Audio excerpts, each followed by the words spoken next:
Obama, written by R.K. Burris. Introduction. This is the story of Barack Obama, the first black president. As a child, he sometimes doubted himself and felt as though he did not fit in.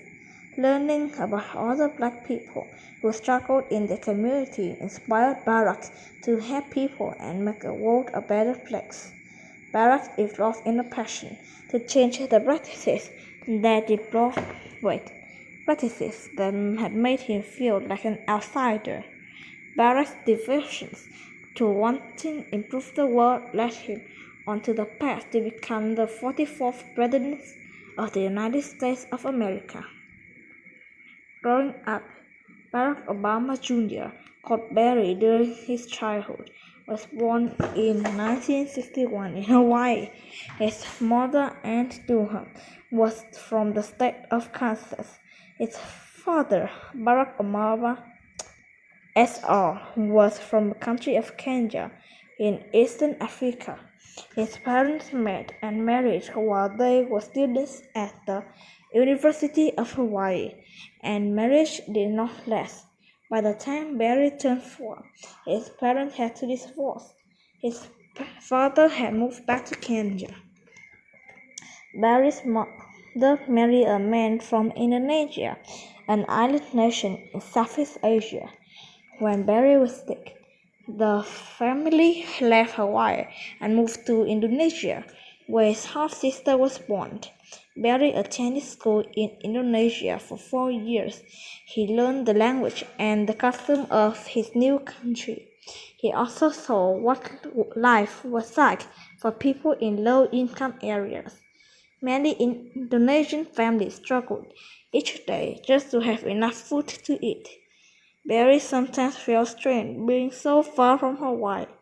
He felt he was not part of the community where he now lived. He wondered who he was and where he belonged to in the world. Having parents of different races and from different continents caused him to wonder and question even more. While the family lived in Indonesia, Barry's mother began teaching him about the race and ethnicity. She taught him about the enslavement of Africans in the United States. He also learned about the civil rights movement during the 1960s that ended segregation laws in the United States, and educated her son about important black people in politics, history, music, culture, and sports, who helped to improve the world. She wanted Barry to be proud of his racial heritage. Although his mother taught him about black leaders, she also explained that some people were ashamed of the color of the skin, and told him about the people who thought others were wrong or ignorant just because of their skin color or religion. Barry began to see that race and identity were complicated issues. How could people feel pride when they were being unfairly judged of very things they were proud of? After 4 years in Indonesia, Barry's mother decided to send Barry back to the United States to continue his schooling. In 1971, when Barry was 10, he moved back to Hawaii to live with his grandparents. In Hawaii, Barry again felt like an outsider. He was one of only 2 black students in his class. Some of his classmates made fun of him with his unusual name. He gained strength from reading about other people who felt like outsiders, but who had successfully found their way in the world. He was inspired by Dr. Martin Luther King Jr. and other leaders who believed in peaceful social change. Finding his way. After graduating from high school in Hawaii, Barry went to college in Los Angeles. During that time, he and other students spoke out against South Africa's white government, which supported terrible treatment of black people. Barry began to embrace his African heritage and started using his Kenyan name, Barack, which means blessed. He started to understand that he didn't have to choose between his white and black backgrounds. He was both. Barack wanted to learn how laws and government work. He wanted to help change some of the injustice he saw. In 1981, he transferred to Columbia University in New York City. He graduated in 1983 with a degree in political science. By the time Obama finished college, he knew he wanted to help people in communities. He wanted to improve people in creating better lives for themselves. He also wanted to see local laws change so people would receive fair treatment. He found a job and moved on in Chicago in 1985. He became the director of an organization that helped people in low incomes neighborhoods find jobs and improve their lives.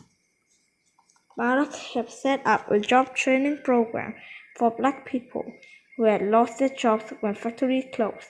He also had called attention to dangerous materials called asbestos that was found in walls of low-income housing.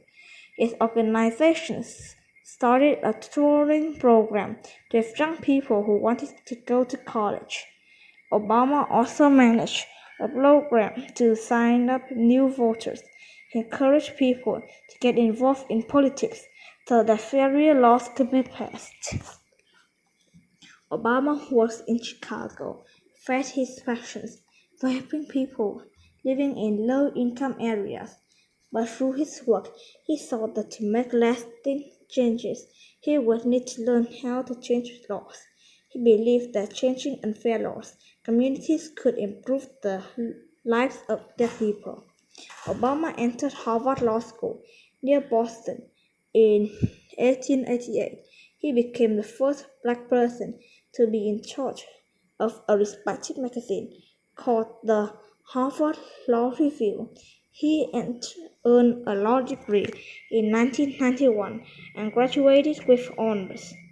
After finishing law school, Obama moved back to Chicago and worked for a law company for the summer. Another lawyer named Michael Robinson advised him, and they became friends. Obama invited Robinson along when he went to visit some of the people and communities he had helped in the 1980s.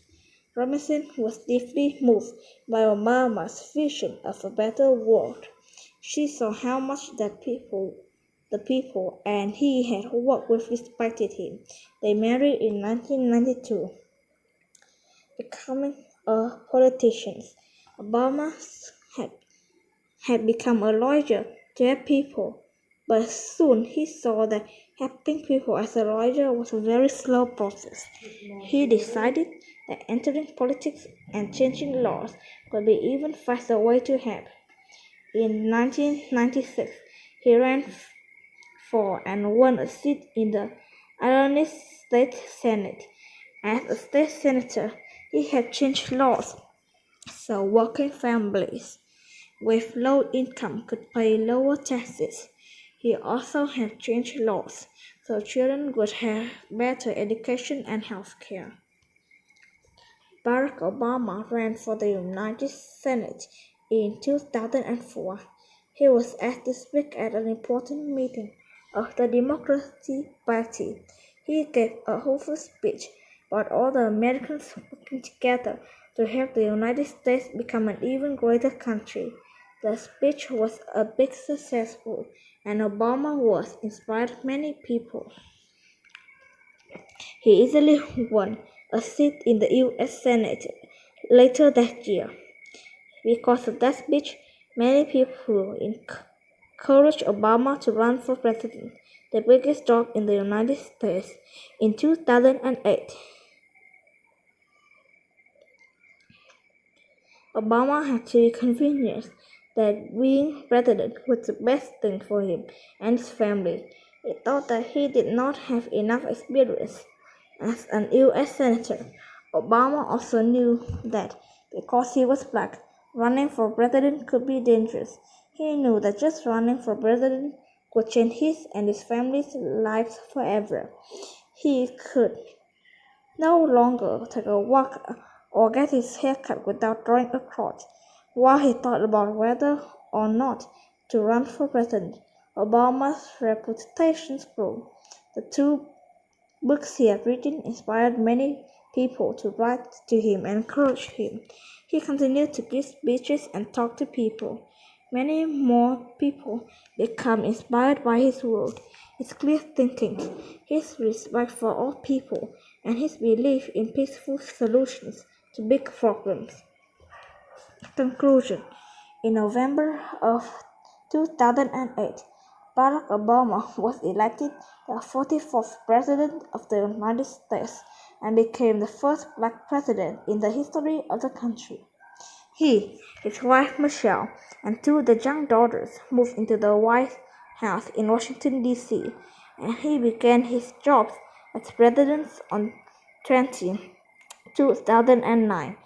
In October of that year, President Obama was awarded the Nobel Peace Prize in recognition of his effort to make the world better and more peaceful place.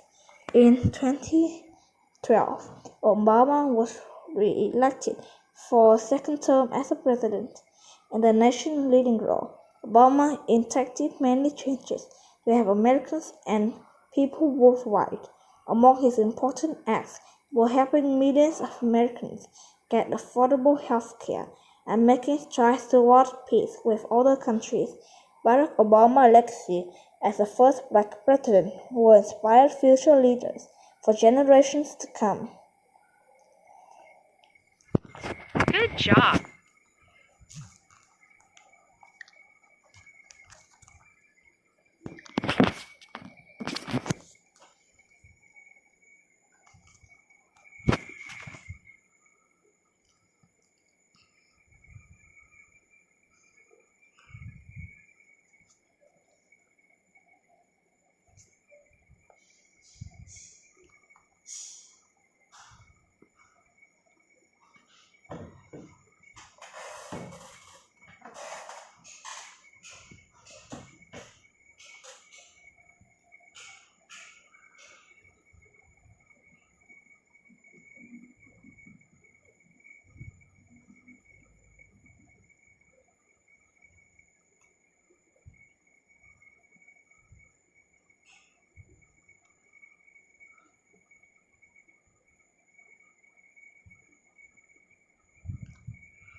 You got all the stars.